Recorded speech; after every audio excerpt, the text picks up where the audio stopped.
नमस्कार, आप देख रहे हैं स्वराज एक्सप्रेस और मैं हूं आपके साथ वर्षा। बुलेटिन की शुरुआत करेंगे दुखद खबर। शहीद जवान के पार्थिव देह को मुख्यमंत्री भूपेश बघेल व गृह मंत्री ताम्रध्वज साहू ने कंधा दिया है। जवानों के देह को भेजा गया उनके गृह ग्राम। सीएम भूपेश बघेल ने शहीदों को श्रद्धांजलि दी है। बुधवार 1 बजे हुआ था नक्सली हमला और इस नक्सल हमले में 10 जवान शहीद हुए थे। गृह मंत्री ताम्रध्वज साहू ने भी कंधा दिया। जवानों की देह को भेजा गया उनके गृह ग्राम।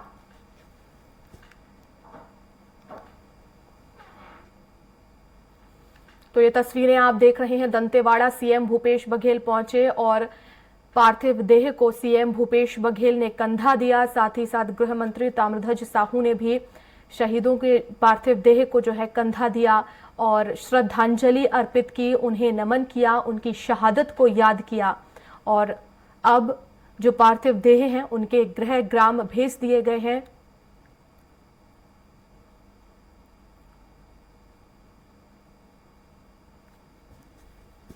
ये तस्वीरें दंतेवाड़ा में उसी दौरान जब सीएम भूपेश बघेल पहुंचे और पार्थिव देह को कंधा दिया, परिजनों से मुलाकात की, उन्हें ढांढस बंधाया और हर संभव मदद के प्रयास का भरोसा दिलाया। कहा कि सरकार उनके साथ है। दुखद घटना कल छत्तीसगढ़ में घटी, जहां दंतेवाड़ा में 10 जवान शहीद हुए। नक्सल हमले में आत्मघाती हमला नक्सलियों ने किया। आईईडी लगाकर जो है जवानों के वाहनों को नुकसान पहुंचाया और इस हादसे में 10 जवान शहीद हुए।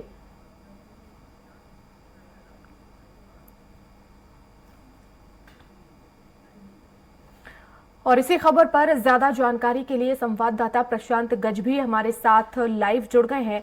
प्रशांत, दुखद है दंतेवाड़ा में जो हालात अभी हैं, जिस तरह से 10 जवानों की शहादत हुई है।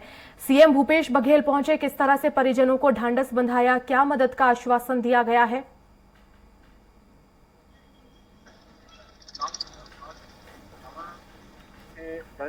जवान से जो शहीद हुए हैं और उसमें और एक जो वाहन चालक था उसकी मौत हो गई थी। इसके बाद आज उनकी श्रद्धांजलि दी गई है और 11 बजे के आसपास दंतेवाड़ा पुलिस लाइन में मुख्यमंत्री भूपेश बघेल खुद पहुंचे हुए थे। गृह मंत्री ताम्रध्वज साहू समेत डीजी और आला अधिकारी जितने भी हैं, पुलिस महकमे के हो या जिला प्रशासन के हो या सरकार के हो, सभी पहुंचे हुए थे और उन्होंने जो शहीद जवान है उनको श्रद्धांजलि दी। और श्रद्धांजलि देने के बाद खुद मुख्यमंत्री भूपेश बघेल और गृह मंत्री ताम्रध्वज साहू ने जो शहीद हुए जवानों के शव को कंधा दिया और गृह ग्राम के लिए रवाना किया। और उसके बाद जब मुख्यमंत्री भूपेश बघेल ने मीडिया से बात की तो मीडिया से साफ स्पष्ट ने कहा कि अब ये अंतिम दौर की लड़ाई है। बौखलाहट है नक्सलियों की, क्योंकि लगातार पुलिस जवान जो है वो उनके गढ़ में घुस रहे हैं और लड़ रहे हैं। पहले जिस तरीके से जवान जो है वो खुद को बचाया करते थे, लेकिन अब वो खुद को नहीं, वो घुस रहे हैं गढ़ में और नक्सलियों से लोहा ले रहे हैं और नक्सलियों के खिलाफ लगातार जो अभियान चल रहा है उसमें कहीं ना कहीं सफलता भी हासिल कर रहे हैं। लेकिन कुछ घटनाएं होती हैं और इस तरीके की ये घटना थी। किस तरीके से ये घटना हुई है और सारी चीजों को लेकर समीक्षा भी की जाएगी और जो शहीद परिवार है उनको पूरी तरीके से जो है सरकार उनके साथ में है। साथ ही साथ जो वाहन चालक है उसको भी जो है मुआवजे की राशि दी जाएगी। जिस तरीके से सरकार के जो नीति है उस नीति के तहत तो दी जाएगी। साथ ही साथ प्रदेश सरकार की तरफ से और अलग से जो है वो राशि दी जाएगी ताकि उनके परिवार को किसी भी प्रकार से जो है परेशानी ना हो। और साथ ही साथ नक्सलियों के खिलाफ जो लड़ाई चल रही है उस लड़ाई में आगे रणनीति अच्छी तैयार की जाएगी। रणनीति तैयार करके आगे नक्सलियों के खिलाफ जो लड़ाई है बिल्कुल प्रशांत। और ये हादसा और अब क्योंकि इस हादसे ने सरकार को और चिंता में डाल दिया है, क्योंकि लगातार सरकार ये दावा कर रही है कि नक्सली जो है अब धीरे धीरे खत्म हो रहे हैं।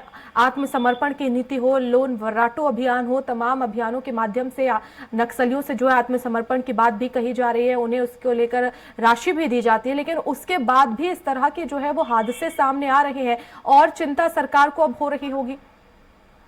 जी बिल्कुल, सरकार की चिंता और भी ज्यादा बढ़ जाती है क्योंकि चुनाव का साल है और ऐसे में अंदरूनी इलाकों में प्रचार करने भी पहुंचना कांग्रेस के लिए सबसे ज्यादा चैलेंज इसलिए भी होगा क्योंकि 12 की 12 विधानसभा सीटों में कांग्रेस का कब्जा है। ऐसे में अंदरूनी इलाकों में प्रचार करने के लिए वो कैसे पहुंच पाएंगे। चिंता तो बिल्कुल है, लेकिन जिस तरीके से लगातार एक बात ये कही जा रही थी कि नक्सली बैकफुट पर है, तो कई मामलों में हम ये देख रहे हैं कि नक्सली बैकफुट पर उन इलाकों में है जहां पर उनकी पैठ कम और कमजोर हुआ करती थी, लेकिन जहां उनकी पैठ मजबूत है, जहां पर वो उनका कोर इलाका है, वहां पे नक्सली आज भी उतनी ही मजबूत स्थिति में है जो पहले हुआ करते थे, क्योंकि जवान आज भी उन इलाकों में नहीं पहुंच पाए हैं, क्योंकि उन इलाकों में किस तरीके से बारूदी सुरंग बिछाकर नक्सलियों ने रखा है, इस बात की सूचना और इस बात की जानकारी किसी भी के पास ना पुलिस तंत्र के पास है, ना ही उनके सूचना तंत्र के पास। और सूचना तंत्र का जिस तरीके से फेलियर हुआ है तो उसकी जांच की बात बिल्कुल की जा रही है, लेकिन जिस तरीके से जो घटना हुई है और टीसीओसी के समय में हुई है तो कहीं ना कहीं एक संकेत भी है कि जो बैकफुट पर नक्सलियों को माना जा रहा था वो दोबारा से खड़े हो गए हैं और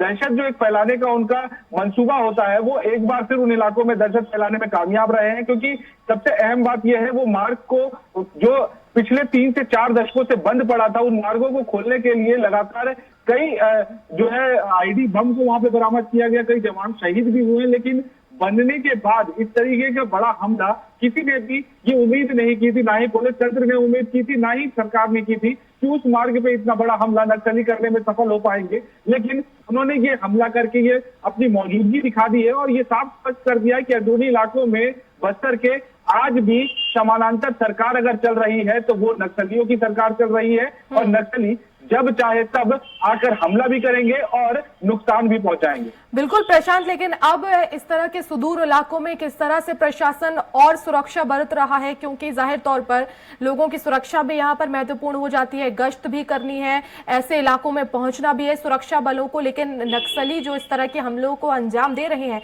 उनसे भी बचना है। देखिए, अंदरूनी इलाकों में लगातार कैंपों की संख्या बढ़ाई जा रही है। पिछले अगर 4 सालों की बात करें तो लगातार उन इलाकों में कैंपों की संख्या काफी बड़ी है। अर्धसैनिक बल हो या फिर डीआरजी हो, जिला बल हो, एसटीएफ हो, सीएएफ हो, सभी के जवानों के कैंप को वहां पर खोला जा रहा है ताकि उन कैंप के आसपास का इलाका नक्सलियों से मुक्त हो जाए। लेकिन जिस तरीके से हमने देखा हाल ही में कैंप से महज 1 किलोमीटर की दूरी पर ही एक ट्रक को जला दिया गया था। तो नक्सली अब उन इलाकों में पीछे हटने की बजाय टीसीओसी के दौरान अपनी मौजूदगी दिखा रहे हैं ताकि किसी भी प्रकार से उनको बैकफुट पर ना समझा जाए और चुनाव में जो वो खलल पहुंचाना चाहते हैं वो पहुंचा कर रहेंगे, ये संदेश दे रहे हैं। तो कहीं ना कहीं टेढ़ी कीर होगी चुनाव आयोग के लिए, प्रशासन के लिए, सरकार के लिए कि चुनाव किस तरीके से कराए। और फिलहाल अभी टीसीओसी का समय और लंबा चलना है, लगभग 1 से 1.5 महीने और टीसीओसी का समय है। ऐसे में अगर और कोई बड़ी घटना ना हो, इस बात को ध्यान में रखने के लिए कोई ठोस रणनीति ग्राउंड लेवल पर बनाने की आवश्यकता है।